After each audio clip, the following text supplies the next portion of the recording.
लग्नानंतर होईलच प्रेम या मालिकेच्या 1 मेच्या भागात आपण पाहणार आहोत.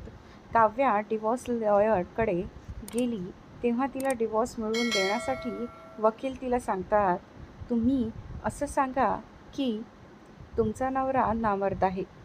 तो तुम्हाला मुलं देऊ शकत नाही. तुमची मारहाण करतो म्हणजेच तुम्हाला डिवॉर्स लगेच मिळेल. पण काव्या हे सर्व चुकीचं वाटू लागतं. काव्या दुसरा काही मार्ग मिळतो का हे बघू लागते. तर जीवा आणि नंदिनी मधील प्रेम बघून काव्या खूपच जळते.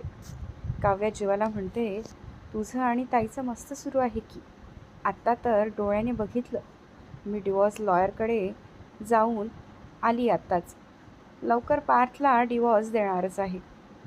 आणि मग बघ मी काय करते ते. काव्य आता कोणाचंच ऐकणार नसते.